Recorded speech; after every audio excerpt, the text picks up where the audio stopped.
Pai Rico, Pai Pobre, Robert Kiyosaki. Você já parou para pensar sobre o que aprendeu sobre dinheiro durante a vida? Talvez tenha escutado frases como: estude muito para conseguir um bom emprego, trabalhe duro e economize, evite riscos, dinheiro é coisa para ricos. Mas, e se tudo isso estiver apenas te ensinando a ser um bom empregado e não a construir liberdade financeira? Foi exatamente esse conflito que Robert Kiyosaki viveu em sua juventude. Crescendo com a influência de dois pais, um com mentalidade tradicional e outro com mentalidade empreendedora, ele aprendeu que existem dois caminhos muito diferentes para lidar com o dinheiro.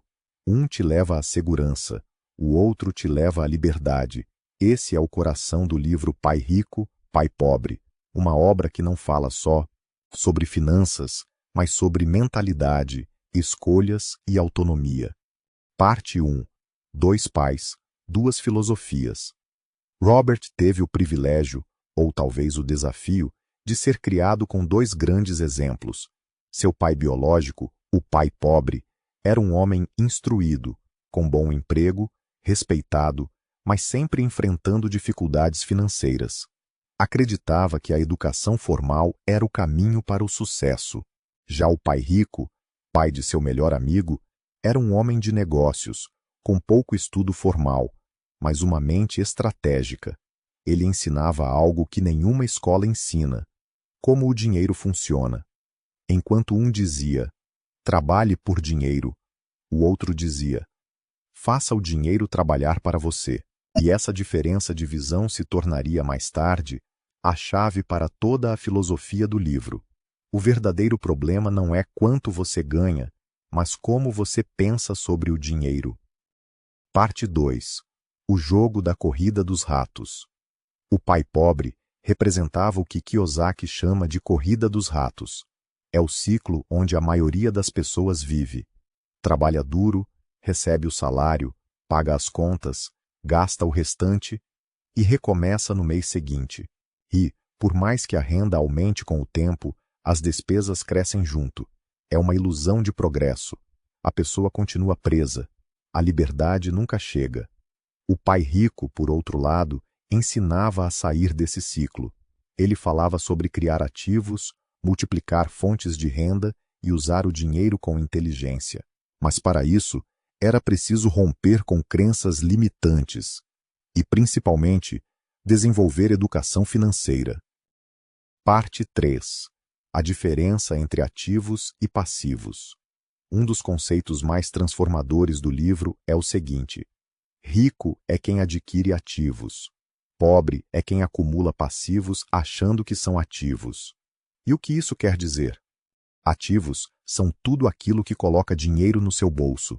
Investimentos, imóveis alugados, empresas, royalties. Passivos são tudo o que tira dinheiro do seu bolso. Dívidas, financiamentos, carros, casas que geram despesas. Muita gente acredita que ter uma casa própria é um ativo, mas, segundo Kiyosaki, se ela não te dá lucro, ela é, na prática, um passivo.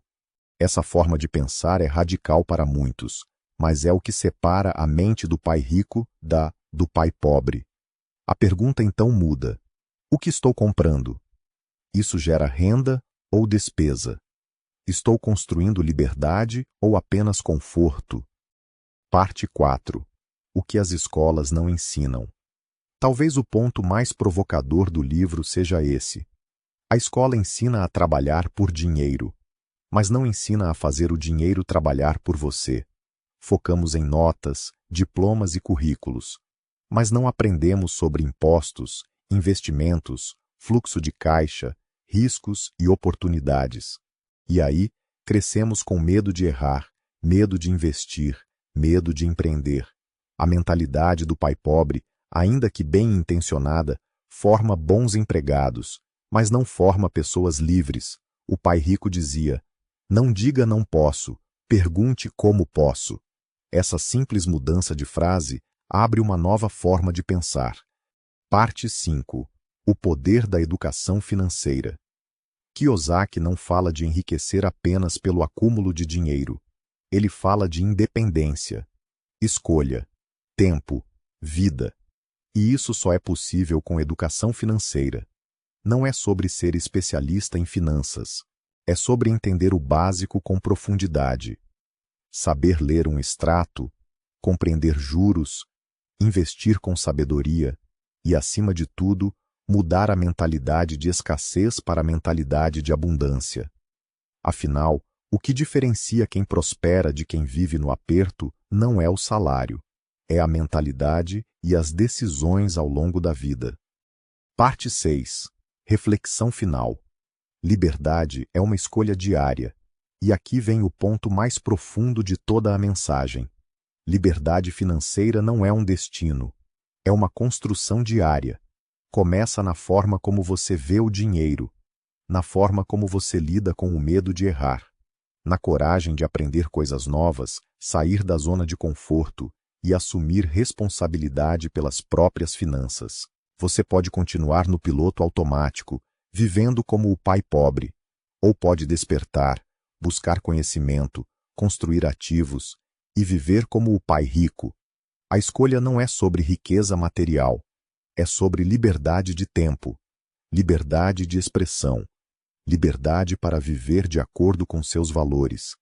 E essa liberdade começa quando você decide pensar diferente. Robert Kiyosaki nos ensinou que o maior ativo que temos não é uma casa, nem uma conta bancária. É a nossa mente, porque é ela que cria, protege ou destrói nossa liberdade. E eu te pergunto, qual pai você tem seguido até agora?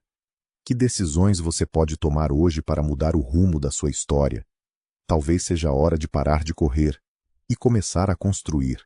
Se esse resumo despertou algo em você, curta, compartilhe e se inscreva no canal. Em breve, trarei mais reflexões como essa, com livros que podem transformar a sua mente e o seu destino. Até o próximo vídeo.